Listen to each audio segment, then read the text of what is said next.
तपाईको घरमा चाहिँ नि विवाहको महोत्सव थियो, त्यहाँ तपाईँले पटका पड्काउनु भयो खुसियालीमा, अर्को चाहिँ पर्तिर तर्सियो के पड्कियो भनेर। त्यो तपाईँको घरको विवाह महोत्सवको कुरालाई उसले चाहिँ नि अब गोली बम बारुद ठान्यो, त्यो त बेग्लै कुरा हो नि। अब किन कोही झस्कियो, किन कुद्यो, किन राति राति एकीकरण गर्न 11-12 बजे एकीकरण गर्न किन पुग्यो, अब त्यो त बेग्लै कुरा हो। अहिले सञ्चार माध्यमले सरकारसँग किन सरकारलाई गुण नलगाएर दुश्मनी गरिराखेका जस्तो गरेको छ, मैले त्यो बुझेको छैन। संविधान बिचिदा पनि चुपै लागेको जस्तो। अहिले म त्यतापट्टि जान चाहन्छु, तर हामी राष्ट्रको एउटा गम्भीर मोडमा पुगेका छौँ। अलिक अगाडि हल्ला चल्यो, धेरै हल्ला चल्यो, मुलुक प्रतिगमनतर्फ गयो, संविधान च्यातियो, संविधान मेचियो, संविधान कुल्चियो, उदम हल्ला चल्यो। त्यसपछि अग्रगामी सरकार बनाउने खेल सुरु भएर पार्टी तोडफोड गर्ने आदि इत्यादि कुराहरू भए। राजनीतिमा त्यस्ता कुराहरू चल्छन्। कानुनसम्म ढङ्गले चल्नु एउटा कुरा थियो। निष्कासित गरेका मान्छे, निष्कासित भएको सूचना नटास्ने, कानुनका जटिलता, लुपहोल्स, कमी कमजोरीहरूबाट फाइदा उठाउने, तिनीहरूलाई टेकेर राजनीतिक उद्देश्य गलत ढङ्गले प्रयोग गर्ने जस्ता कामहरू, क्रियाकलापहरू पनि भए। चलिरहेको संसद मध्यरातमा बन्द गर्ने र भोलिपल्ट बिहान अध्यादेश जारी गर्ने जस्तो संविधानको मर्म विपरीत, भावना विपरीत, सङ्घीय संसद नचलिरहेको अवस्थामा देशलाई तत्काल आवश्यक परेमा अध्यादेश जारी गर्ने हो। तर चलिरहेको संसद अचानक बन्द गरेर षड्यन्त्रपूर्ण ढङ्गले भोलि बिहानै तयारी प्रस्तावका साथ अध्यादेश ल्याएर, अध्यादेश ल्याइसक्दा निर्वाचन आयोगले त्यसको कार्यान्वयनका लागि नियमावली पनि बनाइसकेको छ। पहिले नै रेडिमेड उता पनि नियमावली पनि फुत्त निस्किन्छ। हामी ढुक्क छौँ प्रतिस्पर्धाको सन्दर्भमा। जगाउनु पर्दैन थियो त्यति राम्रो चलेको सरकार भन्ने आलोचना तपाईँहरूको छ नि त। जगाउनु पर्थ्यो त्यो सरकार, सबैको सहमतिदेखि। मेरो ढङ्ग पुगेन भन्ने आलोचना छ। म ढङ्ग पुगेनमा जान चाहन्छु। मुख्य कुरा के हो भने त्यो सरकार चाहिँ चल्नु पर्थ्यो 5 वर्ष भन्ने कुरा चाहिँ मुख्य कुरा हो। मेरो ढङ्ग नपुगे आउनु। अदालतको फैसलामा असहमत हुन सकिन्छ र आलोचना गर्न सकिन्छ, तर सम्मानित अदालतप्रति लोकतन्त्रमा फेरि पनि यस्तो सम्मान चाहिँ गरिन्छ जहाँ त्यो फैसला कार्यान्वयन चाहिँ गरिन्छ। आज यस प्रकारको कार्यक्रम अलिक लामै समयपछि आयोजना भएको छ र मैले खास गरी यहाँहरूसँग यस ढङ्गले प्रत्यक्ष संवाद गर्ने मौका पाएको छु। म आयोजक साथीहरूलाई धन्यवाद भन्न चाहन्छु र सम्पादकज्यूहरूलाई पनि धन्यवाद भन्न चाहन्छु, स्वागत भन्न चाहन्छु। विषय, प्रसङ्ग, सन्दर्भ खेमलाल भट्टराईजीले राखिसक्नु भएको छ। हाम्रो पार्टीले महाधिवेशनलाई दुईटा महाधिवेशनको रूपमा, एउटा नेतृत्व चयनको महाधिवेशन, अर्को विधि र नीति निर्माणको महाधिवेशन, दुई रूपमा विभाजित गरेको छ। यो महाधिवेशन अहिले जो हामी 15, 16, 17 अश्विन 2078 मा गर्दैछौँ, यो पार्टीका नीतिहरूको निर्माण र पार्टी सञ्चालनका विधि अर्थात् विधान सम्बन्धी प्रश्नहरू, सङ्गठनात्मक प्रश्नहरूको सम्बन्धमा महाधिवेशन हुनेछ। जुन नीति अन्तर्गत र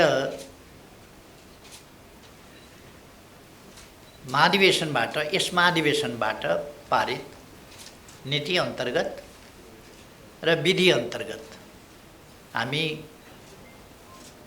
आगामी मङ्सिरमा हुने पार्टीको 10औं राष्ट्रिय महाधिवेशन आयोजना गर्नेछौँ र त्यसबाट नेतृत्व निर्माण हुनेछ, नेतृत्व चयन हुनेछ। यहाँहरूलाई थाहा छ, नेकपा एमाले एउटा लोकतान्त्रिक पार्टी हो। लोकतन्त्रको सङ्घर्षमा यसले लामो समयदेखि असाधारण योगदान गर्दै आएको छ। लोकतन्त्र प्रणालीको रूपमा मात्रै होइन, लोकतन्त्रलाई पद्धति र प्रक्रियाको रूपमा पनि। लोकतन्त्र समयानुकूल व्याख्या होइन, लोकतन्त्र मूल्य मान्यताका आधारको व्याख्या। त्यसमा नेकपा एमाले विश्वास गर्दछ र तदनुसारको अभ्यासमा विश्वास गर्दछ। तदनुसार नै यस महाधिवेशनले गहन छलफलका साथ दस्तावेजहरूमा छलफल गरेर निष्कर्षहरू निकाल्नेछ। जुन निष्कर्षहरू अनुसार आगामी दिनका लागि हाम्रो पार्टी, हाम्रा सिद्धान्तहरू कस्ता हुने, हाम्रो गन्तव्य के, त्यस गन्तव्यमा पुग्ने बाटो के, तत्सम्बन्धी हाम्रा नीतिहरू कस्ता हुने, ती नीति कार्यान्वयनका लागि हाम्रो कार्यक्रम कस्तो हुने, कार्यक्रमलाई कुन कुन क्षेत्रमा हामी कसरी कार्यान्वयन गर्छौं र त्यसका निम्ति कस्ता विषयगत वा आवधिक योजना बनाउँछौं, ती योजना पूरा गर्न कसरी हामी लक्ष्यहरू निर्धारण गर्छौं, ती लक्ष्य निर्धारण गर्ने इन्स्ट्रुमेन्टका रूपमा हामी कस्तो पार्टी निर्माण गर्छौं, त्यसको परिचालन कसरी गर्छौं जस्ता प्रश्नहरू यस महाधिवेशनले निरूपण गर्नेछ, जो अत्यन्तै महत्त्वपूर्ण कुरा हो। यसभित्र राष्ट्रिय महत्त्वका नीतिहरू, राष्ट्रका निम्ति आवश्यक नीतिहरूमा छलफल हुनेछ, पारित हुनेछ। हाम्रो समाज आज कहाँनेरि छ, यसका अहिलेका समस्या के हुन्, तिनको पहिचान र किटानी र ती समस्याको समाधान कसरी गर्ने, त्यसको स्पष्ट दिशानिर्देश यी चिजहरू यस महाधिवेशनले गर्नेछ। देशका समस्या, जनताका समस्या, राष्ट्रियता सम्बन्धी प्रश्न, राष्ट्रको सार्वभौम सत्ता, स्वाधीनता, स्वतन्त्रता, भौगोलिक अखण्डता र राष्ट्रिय हितहरूको रक्षा गर्ने, सम्वर्धन गर्ने प्रश्नमा, त्यसै गरेर लोकतन्त्रका विभिन्न पक्षहरू, लोकतन्त्रलाई एउटा प्रणालीको रूपमा मात्रै होइन, प्रक्रिया समेतको रूपमा कसरी लोकतन्त्रलाई हामी अझ संस्थागत गर्दै जान सक्छौं, सुदृढ गर्दै जान सक्छौं र प्रभावकारी ढङ्गले कार्यान्वयन गरेर त्यसलाई देश र जनताका हितमा केन्द्रित गर्ने र सामाजिक परिवर्तन रूपान्तरणको कामलाई अगाडि बढाउने काम गर्न सक्छौं, ती कुराहरू हामी तय गर्नेछौँ। यी कुराहरू देशसँग सम्बन्धित छन्, जनतासँग सम्बन्धित छन्, जनताका समस्याहरूसँग सम्बन्धित छन्, ती समस्याहरूको समाधान गर्ने प्रश्नहरूसँग सम्बन्धित छन्। किनभने यो पार्टी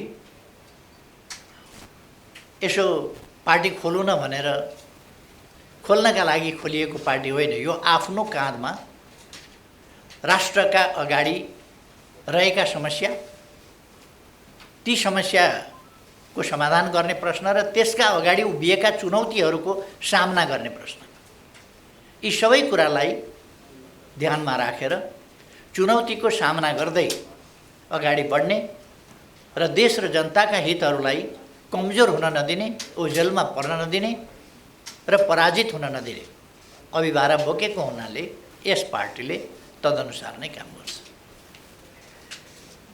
अहिले हामी सबैलाई थाहा छ नेकपा एमालेको भूमिका सत्ता पक्षबाट प्रतिपक्षमा गएको छ। सत्ता पक्षमा रहँदा सञ्चार माध्यमबाट, सम्पादक मित्रहरूबाट जुन महत्त्वपूर्ण सहयोग सरकारले पायो र प्रधानमन्त्रीको हैसियतमा मैले पाएँ, त्यसका लागि म यहाँहरूलाई धन्यवाद भन्न चाहन्छु। यहाँहरूले धेरै सजग गराउनुभयो, सचेत गराउनुभयो, सरकारले कहीँ गल्ती नगरोस्, खबरदारी गर्नुभयो। देशप्रति सरकार सजग रहोस्, जनताका हितहरूप्रति सरकार सजग रहोस्, ती अमूल्य सुझावहरू थिए। ती खबरदारीले हामीलाई गल्ती नगर्न प्रेरित गर्यो।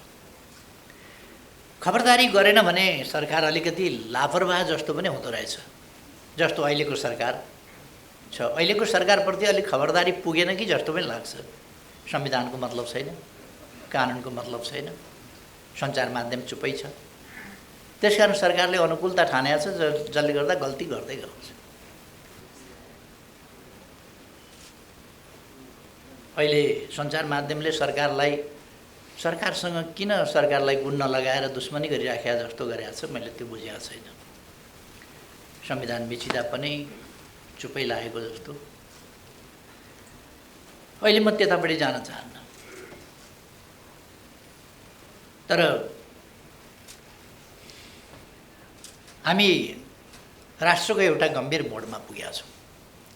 अलिक अगाडि हल्ला चल्यो, धेरै हल्ला चल्यो, मुलुक प्रतिगमनतर्फ गयो, संविधान च्यातियो, संविधान मिचियो, संविधान कुल्चियो, उदम हल्ला चल्यो।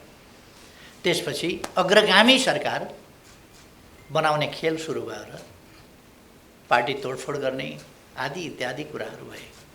राजनीतिमा त्यस्ता कुराहरू चल्छन्। कानुनसम्म ढङ्गले चल्नु एउटा कुरा थियो। निष्कासित गरेका मान्छे, निष्कासित भएको सूचना नटास्ने, कानुनका जटिलता, लुपहोल्स, कमी कमजोरीहरूबाट फाइदा उठाउने, तिनीहरूलाई टेकेर राजनीतिक उद्देश्य गलत ढङ्गले प्रयोग गर्ने जस्ता कामहरू, क्रियाकलापहरू पनि भए। चलिरहेको संसद मध्यरातमा बन्द गर्ने र भोलिपल्ट बिहान अध्यादेश जारी गर्ने जस्तो संविधानको मर्म विपरीत, भावना विपरीत, सङ्घीय संसद नचलिरहेको अवस्थामा देशलाई तत्काल आवश्यक परेमा अध्यादेश जारी गर्ने हो। तर चलिरहेको संसद अचानक बन्द गरेर षड्यन्त्रपूर्ण ढङ्गले भोलि बिहानै तयारी प्रस्तावका साथ अध्यादेश ल्याएर, अध्यादेश ल्याइसक्दा निर्वाचन आयोगले त्यसको कार्यान्वयनका लागि नियमावली पनि बनाइसकेको छ। पहिले नै रेडिमेड उता पनि नियमावली पनि फुत्त निस्किन्छ। निष्कासित मान्छेहरूलाई निष्कासित मानिँदैन। 40% सांसद र 40% केन्द्रीय सदस्यले यदि नयाँ पार्टी खोल्न या पार्टीबाट अलग हुन चाहे भने पार्टी परित्याग गरेको नमानिने नयाँ पार्टी खोल्न पाइने प्रबन्ध हो संविधानले दिएको। र सांसदहरूले बाध्यकारी स्थिति, कुनै पार्टीमा बस्नै पर्ने, कुनै पार्टी छोड्नै नपाउने स्थिति हुनु हुँदैन। सांसदहरूको पार्टी छोड्ने संविधान सम्मत खालको अधिकार, यथोचित अधिकार। एकातिर पार्टीमा अनुशासन पनि होस्, पार्टी अनुशासित होस्, लोकतान्त्रिक विधि अन्तर्गत चलोस्। अर्कातिर बस्नै चाहँदैनन् सांसदहरू भने एउटा खास सङ्ख्या पुर्याएपछि उनीहरूले छोड्न पाउने अवस्था बनोस् भन्ने हाम्रो संविधानमा व्यवस्था छ। त्यसै कारण संविधानले 40% सांसदहरू र 40% केन्द्रीय सदस्यहरू भएमा अर्को दल खोल्न पाउने भन्ने व्यवस्था गरेको छ। तर दलहरूको के भयो भने प्रतिनिधि सभा सदस्य या सङ्घीय संसदका सदस्य त निर्धारित हुने भए, आवधिक निर्वाचन हुन्छ, त्यो निर्वाचनबाट निर्वाचित हुने भए। पार्टीको केन्द्रीय समिति एकीकरणका नाउँमा कुनै नेताले अप्ठ्यारो पर्यो आफूलाई भने एउटा एकीकरण गर्यो, एउटा कुनै पार्टी कसैलाई खोल्न लाग्यो, त्यसका नाउँमा एकीकरण भनेर 400-500 मान्छे ल्याइदियो। कहाँबाट 40% पुर्याउँछ? आफ्ना मान्छे नेताले थपिसकेपछि सभापतिले आफ्ना मान्छे 500 मान्छे थप्यो भनेदेखि 300 को कमिटीमा अर्को 200 मान्छे थप्यो भने के हुन्छ त्यहाँ? त्यसकारण यो चाहिँ अव्यवहारिक भयो र संविधानको कार्यान्वयन हुन सकेन। त्यो मर्मअनुसार भएन, कुनै पार्टीतर्फ लक्षित गरेर होइन।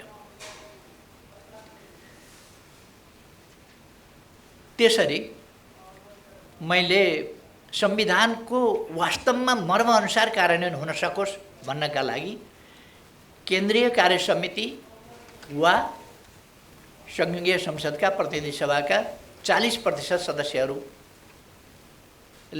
अलग सङ्गठन बनाउन पाउने भन्ने अध्यादेश संसद नचलिरहेको बखत ल्याएको थिएँ। त्यसको चर्को विरोध भयो र जसले चर्को विरोध गरेका थिए, असंवैधानिक भयो भनेका थिए, उत्पात मचाएका थिए र पार्टी अर्को पार्टीलाई फुटाउने गलत मनसायले यस्तो गर्न पाइँदैन भनेका थिए, त्यो कुराहरू अहिले पछिल्लोपल्ट त भदौ 2 गते त्यही उद्देश्यका साथ, अघि नै मैले भने मध्यरातमा अचानक चलिरहेको चालु अधिवेशन अन्त्य गरेर भोलि बिहान अध्यादेश निकाल्ने काम हो। यसको यो संविधान सम्मत भएन, यो चाहिँ गलत मनसायको भएन भनेर सम्पादक साथीहरूले लेख्नु नै भयो होला भन्ने लाग्छ मलाई। त्यसपछि हिजो एउटा सूचना टाँसियो।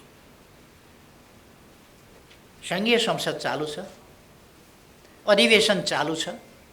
अधिवेशन चालु भएकै बखत अधिवेशनमा प्रतिस्थापन विधेयकको रूपमा अब संसदलाई जानकारी गराइएको छ र अधिवेशन चालु रहेको बेला त्यहाँ अधिवेशनमा त्यो विधेयक छँदैछ। त्यसको टुङ्गो अधिवेशनबाट नगरेर सूचना जारी गर्न लगाइयो। सूचना जारी गरेर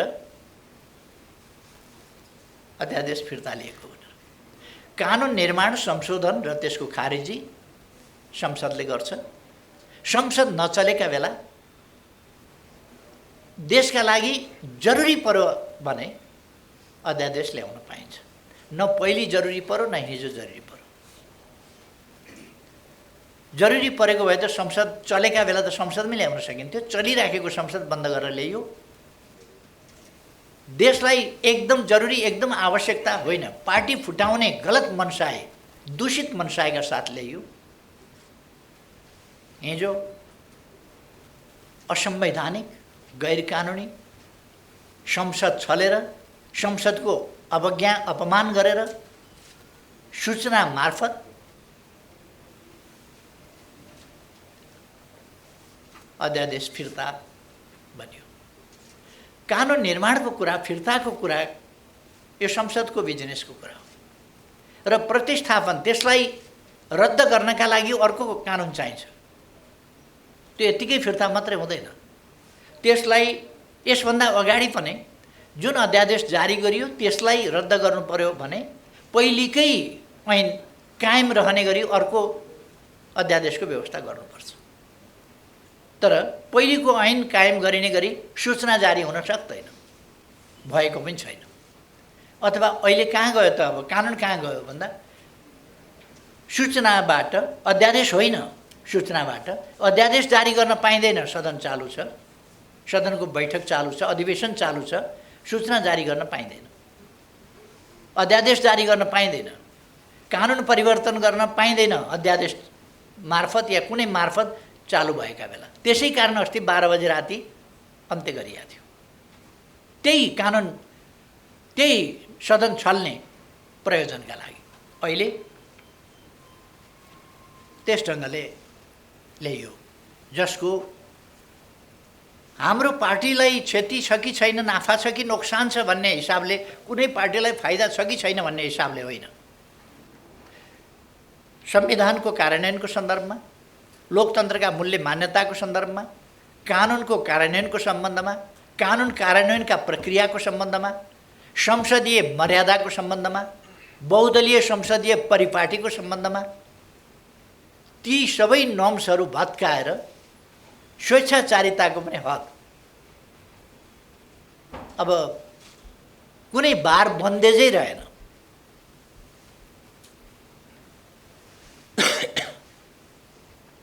यसरी हिजो एमाले फुटाउने काम सकिएछ, प्रयोजन सिद्धिएछ। त्यही कुरा त संसदबाट गरे हुन्छ नि त। संसद चालु छ, त्यहाँ प्रतिस्थापन विधेयक प्रस्तुत छ। त्यो विधेयक के भयो त? अब संसदमा प्रस्तुत विधेयक कुनै सूचनाको भरमा रद्द हुन्छ कि हुँदैन? त्यो विधेयक फिर्ता गयो कि गएन? यी कुनै प्रश्नको केही पनि जवाफ चाहिएन। गठबन्धनले जे गरे पनि उचितै हुने खालको एउटा सोच जो लोकतन्त्रभित्र लोकतन्त्रको परिभाषामा पर्दैन। हाम्रो चिन्ता लोकतन्त्रको भविष्यप्रति हो, लोकतान्त्रिक प्रणालीको भविष्यप्रति हो। लोकतान्त्रिक प्रणाली यदि प्रक्रियाहरू कमजोर हुँदै गएर प्रक्रियाले प्रणालीलाई शिथिल बनाउँदै लग्यो भने, यदि प्रणाली कार्यान्वयन गर्ने प्रक्रिया भएन भने, संविधान कार्यान्वयन गर्न कानुन चाहिन्छ, कानुन कार्यान्वयन गर्न नियमावली चाहिन्छ, त्यसै गरेर प्रणाली आफै मात्रै चल्दैन। प्रणालीलाई सञ्चालन गर्नका लागि प्रक्रियागत पक्षहरू हुन्छन्, पद्धतिगत पक्षहरू हुन्छन्। पद्धति प्रक्रियाका पक्षहरूबाट प्रणाली ध्वस्त पार्दै लगियो भने प्रणाली प्रणालीको रूपमा जीवित रहन सक्दैन। दुनियाँमा किन लोकतन्त्र पटक पटक असफल हुन्छन्? हाम्रै देशमा किन असफल भएको छ पटक पटक? किन हाम्रै देशमा प्रतिगमन भएको छ पटक पटक? हुन त यहाँ मनलाग्दी प्रतिगमन शब्दको दुरुपयोग गर्ने गरिएको छ। प्रतिगमन शब्दको दुरुपयोग जनादेशका लागि जाने कुरालाई पनि प्रतिगमन भन्न थालियो। जनादेशका लागि जाने कुरालाई पनि प्रतिगमन भनेपछि त अग्रगमन भनेको के हो? संसदलाई पङ्गु बनाउनु, कुनै काम नगर्नु, मन्त्री परिषदलाई पूर्णता दिन नसक्ने, 2.5 महिनासम्म पूर्णता दिन नसक्ने जोडजामको सरकार बनाएर देशको अमूल्य समय, तीव्र गतिमा विकास भइरहेको वर्तमान दुनियाँको यो समय, यसलाई बर्बाद गर्नु अग्रगमन हुन्छ। त्यतापट्टि पनि म अहिले जान चाहन्न। जे होस्, अहिले हामी सबैलाई थाहा छ, एउटा जनादेशको सरकार होइन, परमादेशको सरकार छ। राष्ट्रपतिका अधिकार राष्ट्रपतिले विचार गर्नुपर्ने कुरा, राष्ट्रपतिले प्रधानमन्त्री नियुक्त गर्ने कुरा परमादेशबाट नियुक्त भएको स्थिति छ। अहिलेका लागि आनन्द छ। कतिपयलाई नेकपा एमाले सरकारमा रहेको, देश विकास भएको, बाटाहरू बनेको, तीव्र गतिमा निर्माण कार्यहरू भएको मन नपरेको हुनसक्छ। त्यसका मकसदहरू फरक हुन सक्दछ, त्यसमा आइडियोलोजिकल प्रेजुडिस हुन सक्दछ।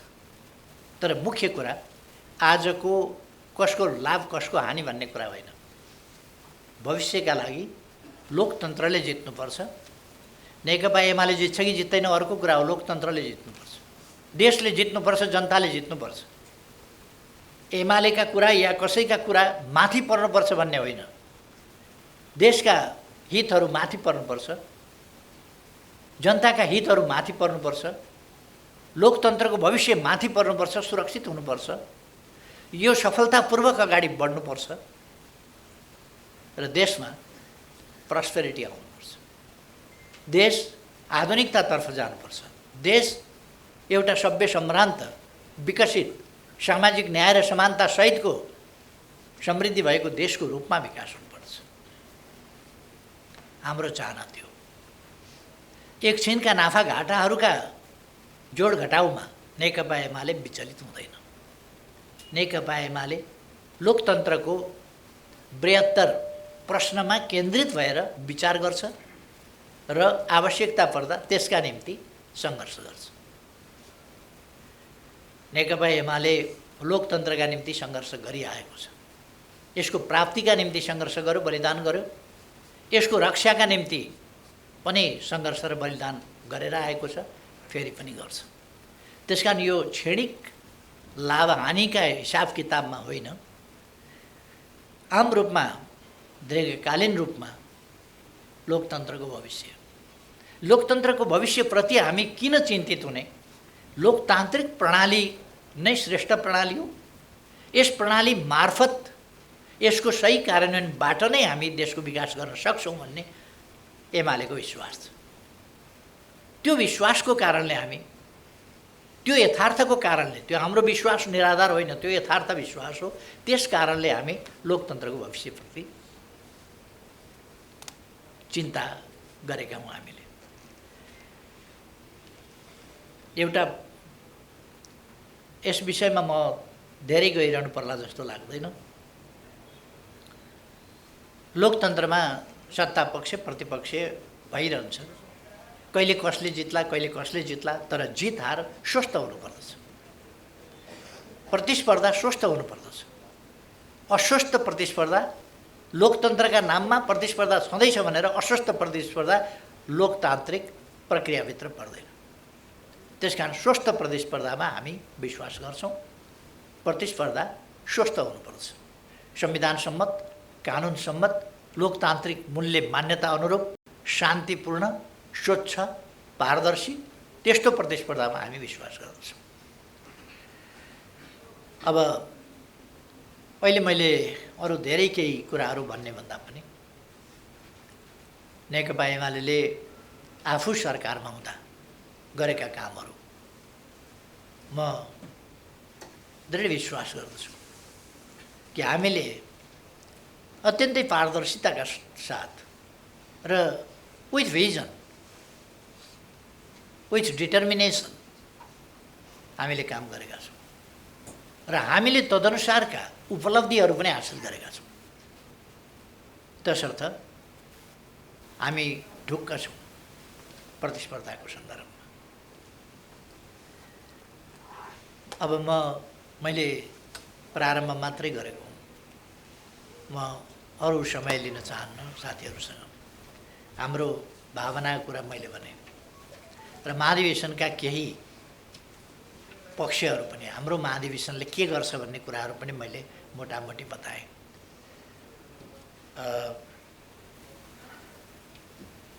म साथीहरूका प्रश्नहरू, जिज्ञासाहरू माथि छलफल गर्न चाहन्छु। यो अलिक हामीले अन्तर्क्रियात्मक कार्यक्रम बनाएका छौँ। त्यसकारण यो मैले मात्रै भन्ने कार्यक्रम नभएर यो अन्तर्क्रियात्मक भएको हुनाले हाम्रो संवाद चाहिँ महत्त्वपूर्ण कुरा छ। आज मैले साथीहरूसँग संवाद गर्न चाहेको हुँ, किन अलिक लामो समयदेखि संवाद अलिक भइरहन पाएको थिएन प्रत्यक्ष रूपमा। हुन त एक खालको संवाद त भइरहेको थियो। म यहाँहरूका सञ्चार माध्यमहरू हेर्छु, पढ्छु, सुन्छु। यहाँहरूले पनि मेरा कुराहरू सुन्ने नै गर्नुभएको छ। त्यसकारण एक खालको परोक्ष संवाद त भइरहेको थियो, तर फेस टु फेस हुन सकेको थिएन। त्यसकारण आज चाहिँ हामी आम्ने सामनेमै छलफल गरौँ भन्ने विचारले मैले साथीहरूलाई फ्लोर ओपन गर्दा ठिक होला भन्ने ठान्छु। अधिवेशनले छुन्छ कि छुँदैन कि अथवा एउटा हाम्रो संविधानमा पनि केही मुद्दाहरू हामी छुँदैनौँ कहिले पनि, त्यस्तो खालको रूपमा हो कि यसलाई हामीहरूले भिन्न रूपमा हेर्छौँ।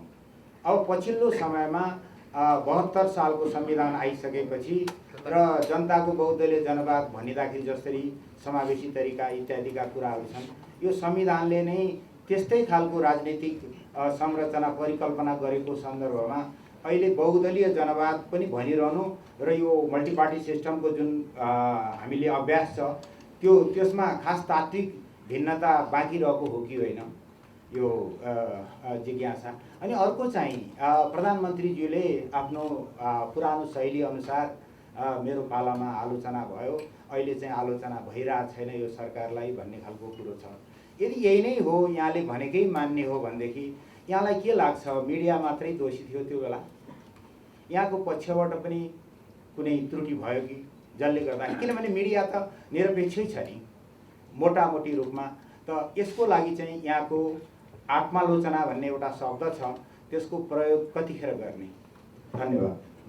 तपाईले हामीले लेखेको कुरा पनि सुन्नुभएकै हो।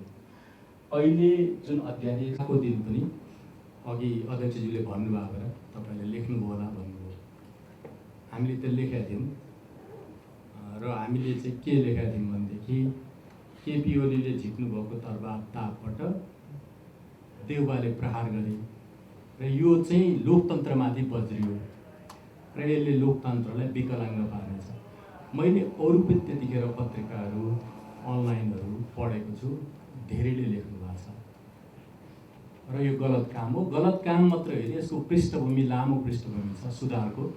मैले स्मरण गर्नु मात्रै चाहेको, पहिले 40% केन्द्रीय सदस्य वा सांसद भए दल तोड्न मिल्थ्यो, तर त्यसबापत हाम्रो धेरै दलहरू विभाजन भए र तपाईँको सबैले छलफल गरेर संविधान आइसकेपछि राजनीतिक दल सम्बन्धी ऐन बन्यो र यो विभाजनलाई हामीले रोक्नु पर्यो। एकातिर चाहिँ 3% थ्रेसहोल्ड राख्नु पर्यो ताकि धेरै दलहरू नहुन् र दल टुक्रिने र धेरै दल आएर जुन विकृति लोकतन्त्रमा देखेको छ त्यो रोक्नु पर्यो भनेर तपाईँहरू सबैले गर्नुभएको। त्यही हुनाले त्यो पृष्ठभूमिमा झनै कति अनैतिक हो, कति अलोकतान्त्रिक हो, कति असंवैधानिक हो भन्ने देखिन्छ र त्यसको जति पनि विरोध गरे कम हुन्छ। मेरो त्यसमाथि तर छ, फेरि त्यसको विरोध चाहिँ तपाईँले चाहिँ गर्न मिल्दैन भन्ने मेरो जिरो छ। मैले लेखेको हुन्छु त्यो सम्पादकीयमा पनि। यो सबै राजनीतिक पृष्ठभूमिमा तपाईँले पनि अध्यादेश ल्याउनुभयो र 40% वा केन्द्रीय सदस्य वा सांसद छोडेर, र त्यो अहिले तपाईँले भन्नुभयो कुनै दललाई टार्गेट गरेर थिएन भनेर। होइन, त्यो कुनै निश्चित दललाई टार्गेट गरेर थियो र त्यो घटनाक्रमले पुष्टि पनि गर्यो। पूर्व आइजिपी र तपाईँकै पार्टीका सांसद गएर एकजनालाई सांसदलाई मनाएर उठाएर जे भने पनि आफ्नो सुविधाअनुसार भनौँ ल्याउने र चसपा फुटाउने प्रयोजनका लागि त्यो तपाईँहरूले ल्याउनु भयो। त्यतिखेर पनि हामीले विरोध गऱ्यौँ, त्यतिखेर पनि लेखेको हो। तर त्यतिखेर तपाईँको पार्टीको नेताहरूबाट त्यसको बचाउ भयो, तपाईँले पनि बचाउ गर्नुभयो। प्रदीपजी अगाडि हुनुहुन्छ, मैले सार्वजनिक त भने लेखेको छैन, तर आज म भन्छु। उहाँलाई मैले भने यो त साह्रै भयो, अनि उहाँले पनि होइन यो बेथिक हो भन्ने एउटा कोडबाट हेर्दा त हो, तर यो त्यत्रो ठुलो अपराध त होइन होला। हाम्रो अध्यक्षज्यूको सोचाइ चाहिँ पार्टीमा मिलेर बस्न सक्ने अवस्था छैन भने जान दिनुपर्छ भनेर ल्याएको हो भनेर उहाँले भन्नुभयो। तपाईँका आफ्नै इन्टरभ्यूहरू आएका छन् र पछिल्लो पटक मलाई याद छ तपाईँले दिनुभएको इन्टरभ्यूमा माधवजीहरूलाई पार्टी फोड्न मन छ भने म अध्यादेश वा विधेयक ल्याइदिन्छु भनेर तपाईँले बोल्नुभएको फुटेजै छ। यो पृष्ठभूमिमा तपाईँले स्वयं चाहिँ यो असंवैधानिक, अलोकतान्त्रिक, अनैतिक हो भनेर फेरि सम्पादकहरूलाई राखेर अगाडि पढाउँदा चाहिँ अलिकति मिलेन कि भन्ने मलाई लाग्छ। हामीले चाहिँ भन्नै पर्छ यो असंवैधानिक, अलोकतान्त्रिक, अनैतिक नै हो, तर तपाईँले भन्नलाई चाहिँ कि त त्यो हिजोको गल्ती थियो भनेर सुधार गर्नु पर्यो, कि त मैले त जिस्किएको थिएँ यिनीहरूले साँच्चै नै लिएछन् भनेर भन्नु पर्यो। होइन, त्यो दुइटै नभन्ने हो भने चाहिँ तपाईँले हामीलाई यसरी राखेर अगाडि भन्न चाहिँ अलिकति मिल्दैन कि भन्ने लाग्छ। अब मेरो प्रश्न छ, यो असंवैधानिक, अनैतिक काम हो, अब फेरि तपाईँहरूको एमालेको आफ्नो अडान के हो? अब भविष्यमा यस्तो खालको काम हुन्छ कि हुन्न? फेरि अध्यादेश ल्याएर पार्टी फुटाउने र अब त कानुनमा जे छ त्यही नै अवस्था हो। यो खारेज भएपछि होइन 40% सांसद, 40% केन्द्रीय सदस्य चाहियो। तपाईँहरूले कुनै दिन त्यस्तो अध्यादेश ल्याउनुहुन्छ कि हुन्न? र अब भविष्यमा यो विगतको गल्तीबाट पाठ सिकेर ल्याउन मिल्छ कि ल्याउनु मिल्दैन? तपाईँले ल्याउने हो कि होइन? फेरि पनि किन भन्दाखेरि उहाँले मन्त्रीपरिषद विस्तार गर्न नसक्नु र अध्यादेश ल्याएर शासन गर्नु भनेको असचेतन प्रधानमन्त्री हो भनेर हामीले भनिरहेको छौँ। धेरै मिडियाहरूमा समाचारहरू आएको छ। नेपालका सञ्चारकर्मीहरू तटस्थ छन्, निष्पक्ष छन् र व्यवसायिक पत्रकारिता गर्छन्। हामी केपी शर्मा ओली प्रधानमन्त्री हुँदाखेरि पनि तपाईँले गरेका गल्तीको हामी खुलेर आलोचना गर्थ्यौँ। अहिले शेरबहादुर देउवाले गरेको गल्तीको पनि हामी खुलेर आलोचना गर्छौँ। कुनै पनि हालतमा हामी उहाँको पक्षमा छैनौँ। उहाँले गर्ने गलत कामको नेपालको सञ्चारकर्मीले कुनै पनि हालतमा स्वीकार्दैन है। ढुक्क हुनुहोस्, केपी शर्मा ओली छु। मेरो आग्रह छ, किन भन्दाखेरि डेमोक्रेटिक सिस्टमको लागि तपाईँ जेल बसेको नेता, 14 वर्ष जेल बसेको नेता, तपाईँकै कार्यकालमा जनताले धेरै तपाईँले विकास र समृद्धिको कुरा गर्नुभयो, धेरै तपाईँले परियोजना र परिकल्पना गर्नुभएको थियो, बजेटमा पनि ल्याउनु भएको थियो। त्यो कार्यान्वयन गर्न तपाईँकै कारणले पाउनु भएन। तपाईँले 2 पटक लगातार प्रतिनिधि सभा विघटन नगरेको भए तपाईँ यो देशको अहिले प्रधानमन्त्री, फेरि पनि प्रधानमन्त्री। तपाईँ आफ्नै कारणले आज प्रतिपक्ष दलको नेता बन्नु भएको छ है। यो क्लियर हुनुपर्छ केपी शर्मा ओलीज्यू, किनभने तपाईँलाई जनताले 5 वर्षको म्यान्डेट दिएको हो केपी शर्मा ओली यो देशको प्रधानमन्त्री बन्नको लागि, र त्यो म्यान्डेटलाई तपाईँले व्यवस्थापन गर्न सक्नु भएन। तपाईँ जस्तो एउटा कुशल व्यक्तित्व, देशलाई बुझेको जानेको, अन्तर्राष्ट्रिय क्षेत्रमा पनि एकदम नेपालको प्रधानमन्त्री भनेर त्यत्रो नाम कमाएको केपी शर्मा ओली, तर आफ्नो देशमा 5 वर्ष काम गर्न सक्नु भएन। संसद 2 पटक तपाईँले विघटन गर्नुभयो, त्यसको कारणले आज शेरबहादुर देउवा प्रधानमन्त्री बन्नुभएको छ। यहाँ योगेश भट्टराई हुनुहुन्छ, उहाँले निर्वाचनपछि रिपोर्टर्स क्लब नेपालमा गएर भन्नुभएको थियो नेपालमा अब कम्युनिस्टहरूको 15-20 वर्ष सरकार बन्छ, 25 वर्ष सरकार बन्छ, कङ्ग्रेस त अब कहिले पनि सरकारमा आउन सक्दैन भनेर उहाँले भन्नुभएको थियो। र कसैले पनि अहिले शेरबहादुर देउवा यो देशमा प्रधानमन्त्री हुन्छ भनेर कल्पनै गरेका थिएन, तर तपाईँको कारणले गर्दाखेरि उहाँ प्रधानमन्त्री बन्नुभयो। त्यसमा तपाईँले एकदम दूरदर्शी व्यक्तिको नातालाई मैले तपाईँलाई आग्रह गरेको छु, तपाईँले आत्मसात गर्नैपर्छ, आज समीक्षा गर्नैपर्छ, कमी कमजोरी तपाईँले स्वीकार्नै पर्छ। किनभने नेपालमा आज जसरी पार्लियामेन्ट अहिले संसद आउने बन्दी भएको छ नि, ठिक छ तपाईँले त्यतिखेर संसद चलाउन सक्नु भएन, संसद चल्दैन भनेर विघटन गर्नुभयो, ताजा जनादेशमा जानुपर्छ भनेर जानुभयो, अदालतले तपाईँलाई ब्रेक लगायो, अदालतले तपाईँको कुरालाई असंवैधानिक भन्यो, फेरि पनि अहिले तपाईँ पार्लियामेन्टमा हुनुहुन्छ, संसदमा हुनुहुन्छ। एउटा प्रश्न माधव नेपालले मलाई के गर्नुभएको छ भन्दाखेरि केपी शर्मा ओलीले चाहिँ यो संसदमा भित्र बसेर सिटमा बसेर यो संसदको चाहिँ गरिमा र प्रतिष्ठा जुन छ संसदीय व्यवस्थाको उहाँले विघटन गरेको संसदमा उहाँ आफै आउने अनि हामीलाई कारबाही गर्यो भनेर किन भन्ने उहाँको प्रश्न छ। आज म तपाईँलाई प्रश्न गर्न चाहन्छु, तपाईँले विघटन गरेको संसदमा तपाईँ प्रतिपक्ष दलको नेता हुनुहुन्छ, संसद सुचारू हुन सकेका छैन, एमाले आबद्ध गरिरहेको छ। तपाईँले इतिहासलाई हेर्नु भएको छ, 57 दिन गिरिजाप्रसाद कोइराला प्रधानमन्त्री हुँदाखेरि एमाले नै संसद आबद्ध गरे हो। अब यो परम्परालाई निरन्तरता केपी शर्मा ओलीले दिनुहुन्छ, तपाईँ त्यतिखेर प्रतिपक्ष दलको नेता हुनुहुन्थेन।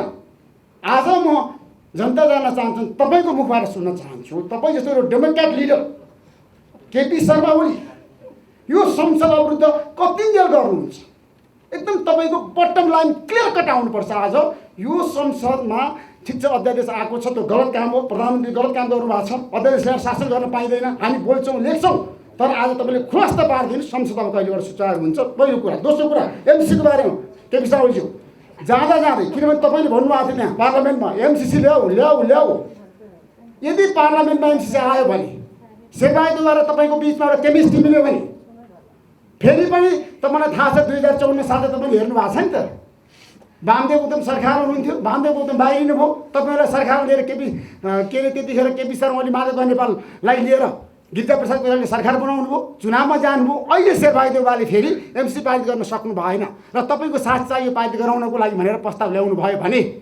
तपाईँ शेरबहादुर देउवासँग सहकार्य गरेर एमसिसी पारित गराएर निर्वाचनमा जान तयार हुनुहुन्न। अर्ली इलेक्सनको पक्षमा एमाले हो केपी शर्मा ओली भनेदेखि रात दिन मुलुकको लागि सोच्ने, पार्लियामेन्ट रिजोल्युसन पनि रातमा हुन्छ, अध्यादेशको तयारी पनि मध्यरातमा हुन्छ। त्यसमा कुनलाई हामी डेमोक्रेटिक मान्ने, कुनलाई डेमोक्रेटिक नमान्ने एउटा। अनि अर्को मलाई अलिकति दुईवटा अरू कुरामा जिज्ञासा, एउटा यो 14 जना जुन अहिले संसद अधिवेशनमा एमाले अवरोध उत्पन्न गरिरहेका छ, स्पिकरको राजीनामा अथवा प्रतिपक्षका अध्यक्षले लेखेको पत्रमा कारबाही, त्यो मलाई 2-3 चोटि तपाईँले निष्कासन गर्नुभएको छ, फिर्ता लिनुभएको छ र पार्टीको कार्यक्रममा ल तपाईँहरूलाई माफी दिए भनेर भन्नुभएको छ। त्यो कुन चाहिँ निर्णयलाई अन्तिम निर्णय माने?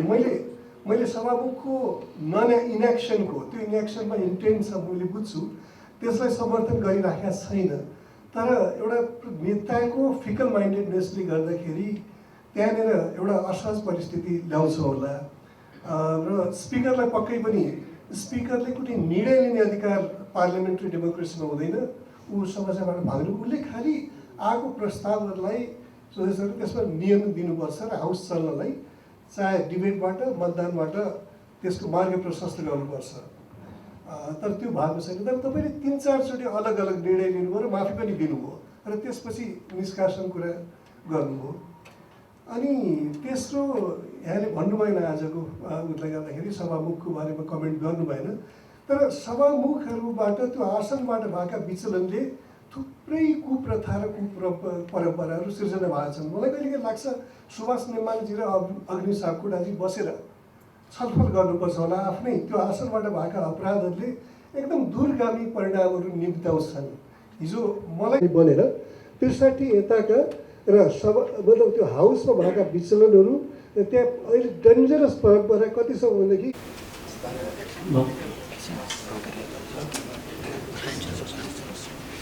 नमस्कार, म ईश्वर अर्याल सूत्र न्युजबाट। मैले चाहिँ एउटा सानो जिज्ञासा लिएर आएको थिएँ। अब हामी पनि आज भइसक्यो, भाषा के गर्ने, बोलेको कुरा त ठ्याक्कै लेखिनु पऱ्यो। अनि अब शीर्ष नेताहरूको कुरा चाहिँ आलोचित बनेको तपाईँहरूले रियलाइज गर्नु भएको छ कि छैन, यही प्रश्न चाहिँ फोरम पाएँ भने मैले चाहिँ अन्य नेताहरूलाई पनि पहिला चाहिँ यही प्रश्न गर्नेवाला थिएँ। यसको बारेमा थोरै केही आफ्ना दृष्टिकोणहरू प्रस्तुत गर्छु।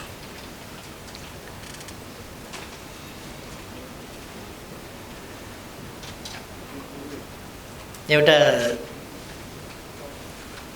पहिलो प्रश्नमा भाषाको प्रश्न उठाउनु भएको थियो। खास गरेर भनेको भने तिमी भन्ने शब्द चाहिँ अङ्ग्रेजीमा यु भन्दाखेरि तिमी तपाईँ सबैलाई यु नै भन्छ र बालाई पनि आमालाई पनि हजुरबालाई पनि छोराछोरीलाई पनि सबै भन्छ। तर नेपाली भाषा चाहिँ अङ्ग्रेजी जस्तो यस मामलामा योभन्दा अङ्ग्रेजीभन्दा अलिक धनी छ। तिमी तपाईँ भन्ने आदरभाव व्यक्त गर्ने यो हाम्रो भाषिक सम्पन्नता हो, समृद्धि हो। आफूभन्दा सानाहरूलाई मायाले तिमी भन्ने, साह्रै नजिक भएकाहरूलाई कहिले कहिले तँ पनि भन्ने, साथीका बिचमा पनि त्यो आत्मीयता झल्काउनका लागि, अथवा कहिले कहिले अघि मुनामदनको पनि कुरा चल्यो, ईश्वर तैँले रचेर फेरि कसरी बिगारिस् भन्ने जस्ता खालका कुरा। तँ पनि भगवान्लाई पनि भनिन्छ। अङ्ग्रेजीमा पनि भगवान्लाई दाउ भन्ने शब्द प्रयोग गरिन्छ। तर हाम्रो भाषा चाहिँ तिमी तपाईँ तँ हजुर विभिन्न शब्दमा बोलाउँदाखेरि हामी हजुर भनेर जवाफ दिन्छौँ। कसैले बोलायो भने हजुर भनेर बोल्छौँ। त्यस्तो खालको एउटा शिष्ट शब्द हो। त्यसकारण हामीले अरूको नकल मात्रै नगरौँ, आफ्नो भाषिक सम्पन्नता, भाषिक ओजतालाई कायम राखौँ। र हाम्रो देश एउटा सभ्यताको सुरुवात गर्ने देश हो। यसमा तपाईँहरूले भाषाको प्रयोगको सम्बन्धमा प्रश्न उठाउनु भएको छ, सम्पादकीय पनि लेख्नुभएको छ। त्यसको दुईटा पक्ष हुनसक्छ। एउटा साँच्चै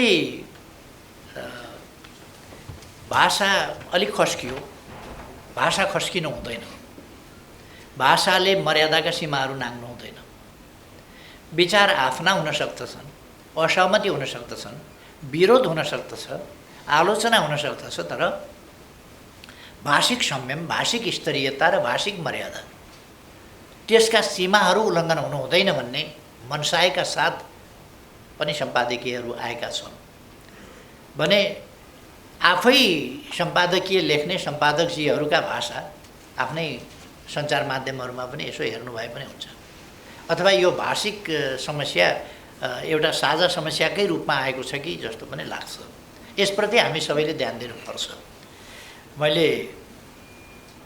मलाई तिमी भनेकोमा होइन, मैले मलाई तिमी भन्नुभयो भन्ने कहिल्यै गुनासो गरेको होइन। मलाई त तिमी होइन तँ भने पनि हुन्छ, त्यसले के फरक पार्छ र? म आफ्नो हकमा मेरो केही पनि डिमान्ड होइन। प्रश्न के हो भने हाम्रो भाषिक श्रेष्ठता जुन छ, सम्पन्नता जुन छ र यो भाषिक श्रेष्ठता जुन छ त्यो यसमा थुप्रै यस्ता पक्षहरू छन्। हाम्रो भाषामा धेरै ठुलो जनसङ्ख्याले बोल्ने भाषा होइन यो, तर यसमा नेपात शब्दहरू जस्ता, अनुकरणात्मक शब्दहरू जस्ता र आदरार्थी शब्दहरू जस्ता यस्ता थुप्रै कुराहरूले हाम्रो भाषालाई समृद्ध बनाएको छ। त्यतापट्टि हामी यस समृद्धिलाई बचाउँ भन्ने कुरा हो। साहित्यमा प्रयोग हुनु बेग्लै कुरा हो। साहित्यमा बाको बारेमा लेख्दा तिमी, आमाको बारेमा लेख्दा तिमी, हाम्री हजुरआमा यस्तै थिइन्, हाम्रा हजुरबा यस्ता थिए, हजुरबाले यसो भन्थे, हजुरआमा यसो भन्थिन्, त्यस्तो पनि लेखिन्छ, तर त्यो साहित्यमा। हामी बोलीचाली हाम्रा व्यवहारहरूमा गरिन्छ भने त्यस्तै सञ्चार जगतले पनि हाम्रो भाषिक सम्पन्नतालाई अङ्ग्रेजीको नकल गरेर बिर्सिनुमा गर्व नमान्दा हुन्थ्यो कि भन्ने मेरो आग्रह हो। त्यसमा मेरो कुनै जिद्दी छैन। तपाईँहरूको अब यो हामीले गरेको नकलै हो, अङ्ग्रेजीको नकलै हो। तिमी तिमी तिमी सबै तिमी, यो हाम्रो भाषाको मर्यादा अनुसार चाहिँ होइन भन्ने मात्रै मेरो कुरा हो। यसमा हामी सबैको एउटा साझा कुरा हो। साहित्य जस्तै सञ्चार माध्यम पनि साहित्यकै स्तरमा हो भन्ने हो भने सञ्चार माध्यम र साहित्यमा फरक छ। भगवानको भजन र पत्रकारले गर्ने टिप्पणी फरक कुरा हो भन्ने मात्रै कुरा हो। यसप्रति भगवानको भजनमा तँ पनि चल्छ, पत्रकारले गर्ने टिप्पणीमा अलिक चल्दैन कि। यदि कुनै भाषामा अङ्ग्रेजी जस्तो ठुलो भाषामा अलिक त्यस्तोमा तँ पनि चल्या भए हामी नकल गर्थ्यौँ कि, तर तिमी चल्या हुनाले त्यसको नकल गरेका छौँ। नगर्दा हुन्थ्यो कि जस्तो लाग्ने मेरो विचार हो। हाम्रो समाजलाई हाम्रा राम्रा पक्षहरूलाई चाहिँ जोगाएर राखौँ भन्ने मेरो एउटा आग्रह हो। यसमा अरू धेरै केही भन्दिनँ। अदालतको फैसला मान्नु पनि पर्छ र बेठिक छ भने वा बेठिक लाग्दाखेरि पनि विरोध गर्न सकिन्छ। तपाईँहरूलाई थाहा छ, सत्यभन्दा ठुलो केही हुँदैन। सत्यभन्दा ठुलो अदालत पनि हुँदैन। अदालत लोकतन्त्रमा शक्ति तीर्थीकरणको सिद्धान्त अन्तर्गत स्वतन्त्र न्यायालय भनेर मानिन्छ र न्यायालयबाट त्यस अनुसारको मर्यादाको अपेक्षा गरिन्छ, त्यस भूमिकाको त्यस धर्मको निर्वाहको अपेक्षा गरिन्छ।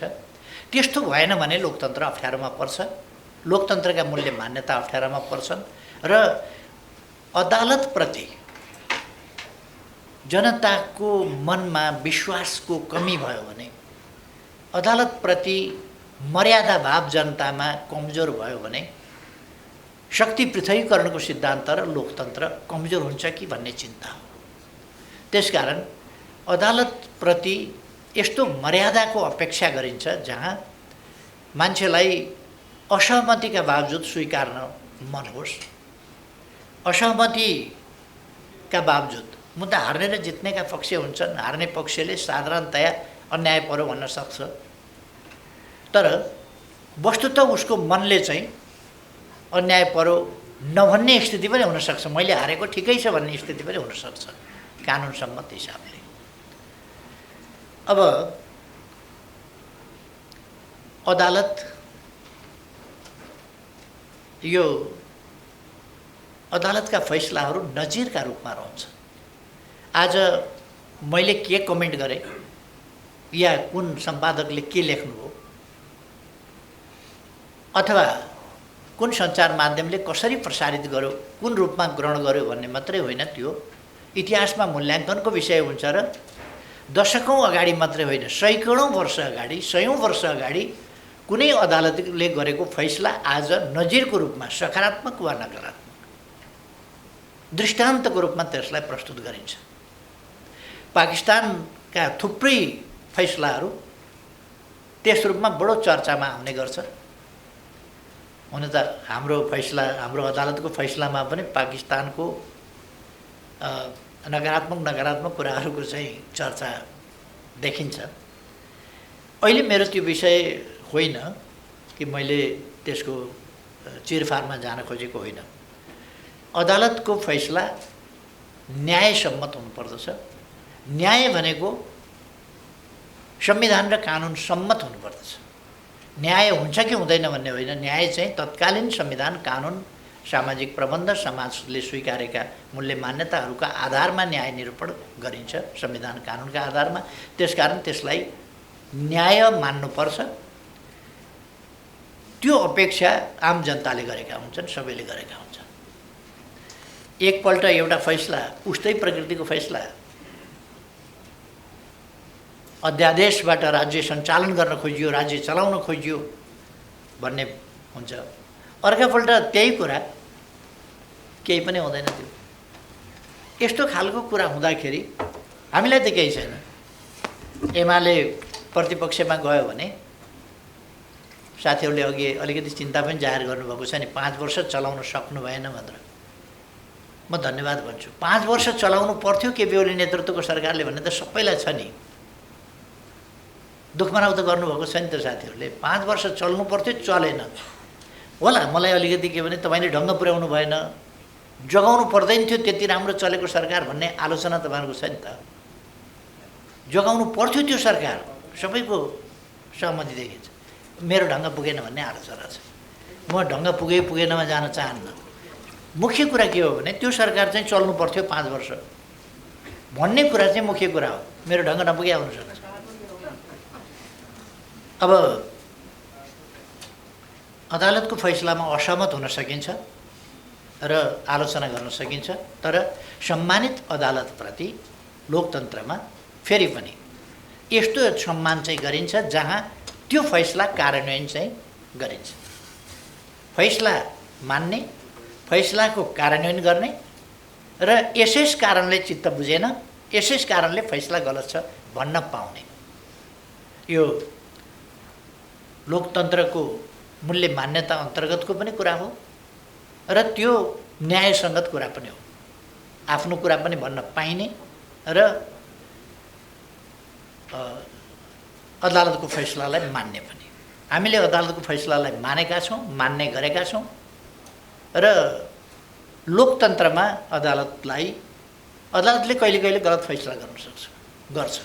जस्तो परमादेशको फैसला गलत गर्यो। यो आजका लागि मात्रै भनेको होइन मैले। हिस्ट्री विल जज। भोलि इतिहासले मूल्याङ्कन गर्नेछ यो संविधान सम्मत भएन। तर पनि लोकतान्त्रिक प्रणालीमा शक्ति पृथकीकरणको सिद्धान्तमा स्वतन्त्र न्यायालयका रूपमा फैसला जस्तोसुकै आए पनि मानिन्छ। यो आफ्नो मर्यादा, जनताको नजरमा आफ्नो मूल्याङ्कन र जनताको अदालतप्रतिको विश्वासको रक्षा गर्ने काम सबैको हो। त्यसमा पनि अदालतको मुख्य रूपमा हुन्छ। मैले त्यति मात्रै यसमा भन्न चाहन्छु।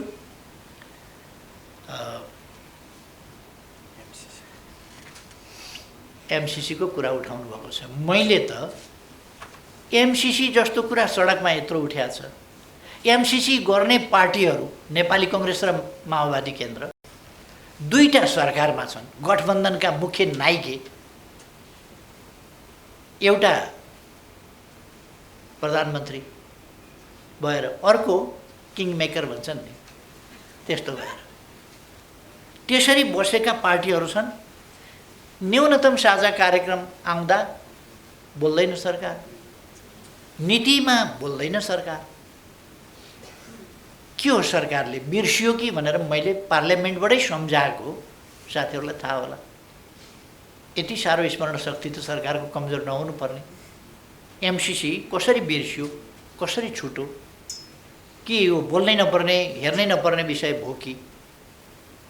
यो कुरा सम्झाउन अमेरिकाबाट उपाध्यक्ष फातिमा नै आउनुपर्ने हो कि? प्रधानमन्त्रीलाई एमसीसी गरेका थियौ नि, के भयो, के गर्छौ भन्न उतैबाट आउनुपर्ने हो कि? यहाँ त उहाँहरूले त लेख्नु भएन। मैले त्यो कुरा उहाँहरूलाई सम्झाएँ। यसमा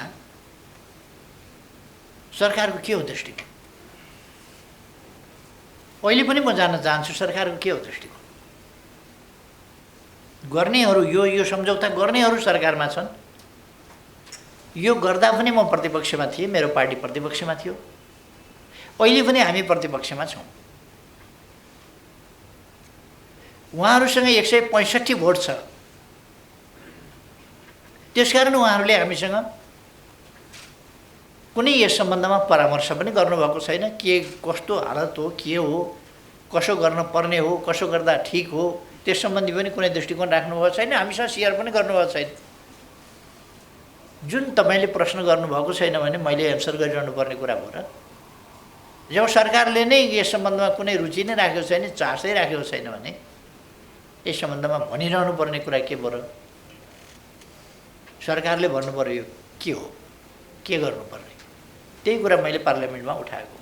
तपाईँहरूसँग 165 सिट छ त गठबन्धनको, त्यो 165 सिटको प्रयोग कसरी गर्नुहुन्छ, के हो यो भनेर सरकारको दृष्टिकोण के छ नै थाहा नपाइकन ताप्के भन्दा बिँड चाहिँ तात्ने भन्छ नि। हामी बिँड तातेर के हुन्छ, हामीसँग त अलिक थोरै भोट होला, 100 को आसपासमा सिट होला, 100 को आसपासमा सिट, 275 सिट भएको ठाउँमा 100 को आसपास सिटले उफ्रिएर के हुन्छ, 165 सत्तामा भएको जिम्मेवारी लिएको आफै गर्नेवालाले बोलेको छैन भने त्यस कारण उहाँहरू बोल्नु पर्यो, उहाँहरूले गर्नु पर्यो, के गर्ने हो, मैले त्यति भने हो। बिहारै सम्बन्धमा पनि त्यही हो, उहाँहरू के गर्दै हुनुहुन्छ। हामीले सरकारमा हुँदा सरकारको हैसियतले रेस्पोन्सिबल ढङ्गले हामी पेस भएका थियौँ हरेक कुरा, यहाँहरूलाई थाहा छ, मैले केही भनिरहनु पर्ला जस्तो लाग्दैन।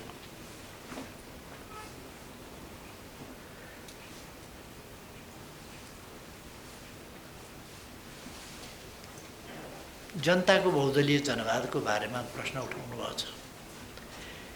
जनताको बहुदलीय जनवाद जड विषय होइन, यो गतिहीन एउटा जड सिद्धान्त होइन, यो गतिशील सिद्धान्त हो र यो समयानुकूल ढङ्गले आवश्यकता अनुसार परिमार्जित र विकसित हुँदै जान्छ। अहिलेसम्ममा थुप्रै कुराहरूमा यो परिमार्जित र विकसित भएको छ। जनताको बहुदलीय जनवाद 49 सालमा हामीले महाधिवेशन, 5औं महाधिवेशनमा यसलाई सूत्रीकृत गर्दा जे कुराहरू थिए त्यसभित्र वा जे कुराहरू हामीले त्यति बेला विकसित गरेका थियौँ, त्यो त्यति बेला विकसित भए जति मात्रै कुरा होइन,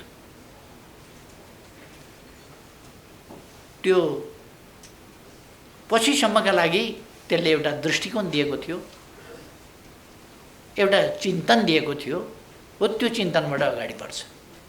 रेल बनाएपछि तपाईँले 100 किलोमिटर मात्रै लिक ओछ्याएको छ भने 100 किलोमिटर जान्छ, 1000 किलोमिटर ओछ्याइसक्नुभयो भने त्यही रेल 1000 किलोमिटर अगाडि पनि जान्छ। त्यसकारण 100 किलोमिटर हुँदा बनेको रेल भन्ने कुरा चाहिँ त्यति महत्त्वपूर्ण हुँदैन, कति लिक छ त्यतिमा दौड्न सक्छ त्यो।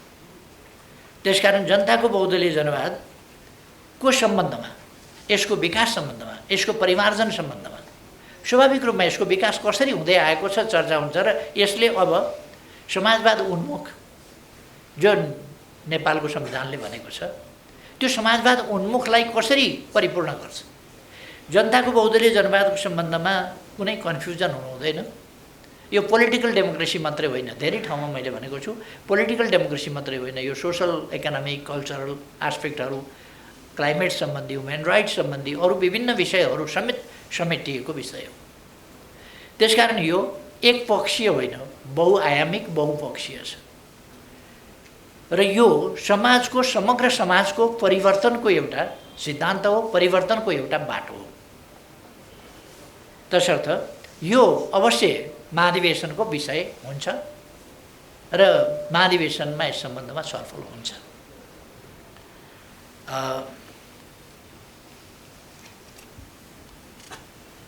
अहिलेको व्यवस्था र बहुदलीय जनवादका बीचमा भिन्नता छ कि छैन भनेर, जनताको बहुदलीय जनवादका अंशहरू अहिलेको प्रणालीमा छन्। जनताको बहुदलीय जनवाद भनेको समृद्ध नेपाल, सुखी नेपाली हो, त्यसको गन्तव्य भनेका छौँ, जो उपलब्धि भइसकेको छैन, जो हासिल भइसकेको छैन। त्यसकारण त्यो हासिल गर्न पर्छ जनताको बहुदलीय जनवादमा पुग्न। समृद्धि, न्याय र समानता सहितको समृद्धि समाजवाद हो, जहाँ मान्छेले सुख प्राप्त गर्न सक्छ। समृद्धि मात्रै होइन, पर क्यापिटा इन्कमबाट मात्रै होइन अथवा जिडिपीबाट मात्रै हेरिने समृद्धि होइन, हरेक व्यक्तिको जीवनमा हेरिने समृद्धि हो र हरेक व्यक्तिको अधिकारमा पहुँच, त्यसै गरेर सम्पूर्ण हक अधिकारको अवस्था, सामाजिक न्याय, समानताको प्राप्ति, भयरहित जीवन बाँच्न पाउने अधिकार र सम्मानित जीवन बाँच्न पाउने अधिकार लगायतका जैविक र मानवीय आवश्यकताहरूको न्यायोचित परिपूर्ति भएको समाज नै जनताको बहुदलीय जनवाद हो। त्यसको विकसित रूप हो र त्यहाँ पुग्ने गन्तव्य यसले भन्दछ, जसलाई हामीले परिपूर्ण लोकतन्त्र भनेका छौँ, कम्प्रेहेन्सिभ डेमोक्रेसी। त्यसकारण यो कम्प्रेहेन्सिभ डेमोक्रेसी हो। मलाई एकपल्ट एकजना नेताले सोध्नुभयो, डेमोक्रेसी भनिसकेपछि फेरि कम्प्रेहेन्सिभ किन भन्नु पर्यो, पूर्ण परिपूर्ण किन भन्नु पर्यो, डेमोक्रेसी भनेपछि पूर्ण भइगयो नि भनेर। त्यसका निम्ति अहिले भर्खरै साथीहरूले प्रसारण पनि गर्नुभएको छ। बिपी कोइरालाले 2035 साल माघ 27 गते बिबिसीलाई दिनुभएको अप्रकाशित अन्तर्वार्ता अहिले उहाँकै आवाजमा प्रकाशित भएको छ, यहाँहरूले नै गर्नुभएको छ प्रकाशित। त्यो इन्टरभ्यू हेर्नुभयो भने थुप्रै प्रश्नहरू, जातीय प्रश्नहरू, डेमोक्रेसीको प्रश्न, राष्ट्रिय एकताको प्रश्न आदि प्रश्नहरूको जवाफ त्यहाँ पाइन्छ र किन परिपूर्ण लोकतन्त्र भनेको रहेछ भन्ने कुराको जवाफ त्यो मलाई सोध्ने साथीहरूले पनि, जो नेताले सोध्नुभएको थियो उहाँले पनि आफ्नै गुरु बिपी कोइरालाजीको त्यो इन्टरभ्यू हेरेर त्यसबाट बुझ्नुभयो हुन्छ। मैले उहाँलाई धेरै राम्ररी बताउन पनि भ्याएको थिइनँ, त्यही इन्टरभ्यू हेरे पनि हुन्छ भन्ने मलाई लाग्छ। किन बिपी कोइरालाले पूर्ण लोकतन्त्र भन्नुभयो, किन उहाँले लोकतन्त्र मात्रै भनेर नपुगेर पूर्ण लोकतन्त्र के अर्थमा भन्नुभयो भन्ने कुरा।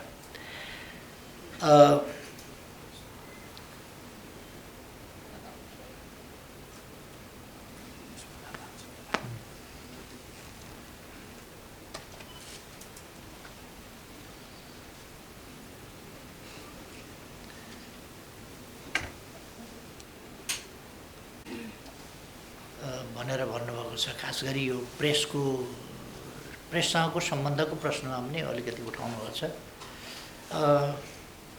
म चाहिँ अब एउटा कुरा के भन्न चाहन्छु भने म पनि डेमोक्रेसीलाई सुदृढ गरौँ भनेर लागेको छु,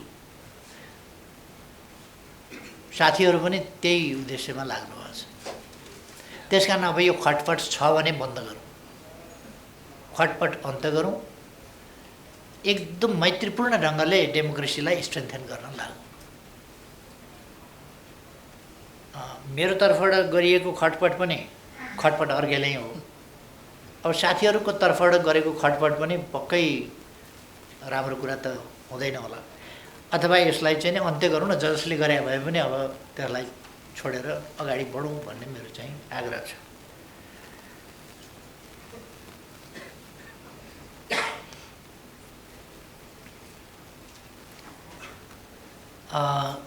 दल विभाजन सम्बन्धी अध्यादेश भनेर एउटा आधा कुरा चाहिँ बहुत राम्ररी भन्नुभयो, यो गलत हो भनेर। तर तपाईँले चाहिँ भन्न पाउनुहुन्न भन्नुभयो, दुईवटा त्यसका दृष्टान्त दिनुभएको छ। तर म फेरि भन्छु, दल त्याग गर्न पाउने सांसदहरूको वा केन्द्रीय सदस्यहरूको हकको कुरा र त्यस हकलाई रोक्न अपनाइने अवाञ्छित, असंवैधानिक र संविधानको मर्म कानुन विपरीतका प्रयासहरू एक ठाउँ मिल्दैन। स्वस्थ डेमोक्रेटिक हक चाहिँ दल त्याग गर्ने हुनुपर्छ। सांसदमा होस्, कोही मान्छे कुनै पार्टीमा लाग्यो भने त्यो पार्टी उसले मन नपराउँदाखेरि छोड्न पाउनुपर्छ, तर राजीनामा गरेर छोड्न पाइन्छ वा कारबाही भोग्नुपर्छ। त्यस्तो स्थिति नगर्नका निम्ति समूह यदि ठुलो सङ्ख्यामा भयो भने भारतले यस्तो थुप्रो अभ्यास गर्दा गर्दा गर्दा गर्दा 10%, 15%, 25%, 20%, 35%, 40%, अनेक प्रतिशतहरू भारतमा पनि धेरैपल्ट राखिए, कानुनमा संशोधन थुप्रैपल्ट गरिए दल त्याग सम्बन्धी प्रश्नमा। हाम्रोमा पनि अनुभवका आधारमा धेरैपल्ट गरिए। हामीले मजबुत कानुन बनायौँ, मनसाय गलत भयो भने मजबुत कानुनले पनि थाम्दो रहेछ। यद्यपि त्यो पुष्टि भयो पछि भन्नु कसरी पुष्टि भयो, कुन दललाई ताकेको भन्ने कुरा चाहिँ त्यो मलाई लाग्दैन। तपाईँको घरमा चाहिँ नि विवाहको महोत्सव थियो, त्यहाँ तपाईँले पटका पड्काउनु भयो खुसियालीमा, अर्को चाहिँ पर्तिर तर्सियो के पड्कियो भनेर। त्यो तपाईँको घरको विवाह महोत्सवको कुरालाई उसले चाहिँ नि अब गोली बम बारुद ठान्यो, त्यो त बेग्लै कुरा हो नि। अब किन कोही झस्कियो, किन कुद्यो, किन राति राति एकीकरण गर्न 11-12 बजे एकीकरण गर्न किन पुग्यो, अब त्यो त बेग्लै कुरा हो।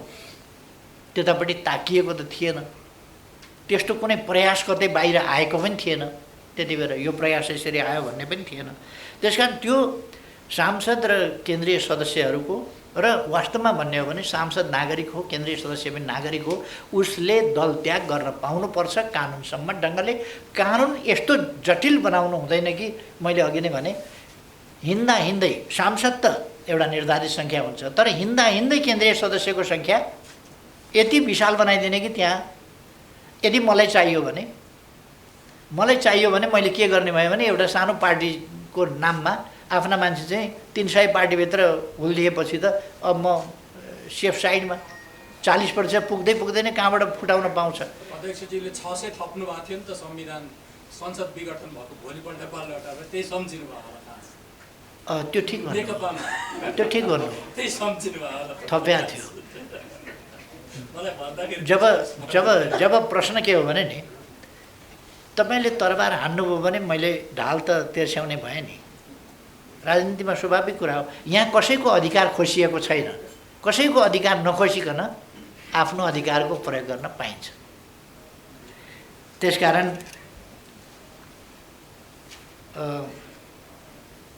कि अध्यादेश गलतै, अध्यादेश संवैधानिक कुरै होइन जस्तो, त्यस्तो होइन। अध्यादेश संवैधानिक कुरा हो, तर समुचित प्रयोग गर्नुपर्छ। संसदको अधिवेशन चालु नरहेका बखत देशलाई तत्काल जरुरी परेमा भन्ने कुरालाई ध्यान दिनुपर्छ। कुरा त्यति हो।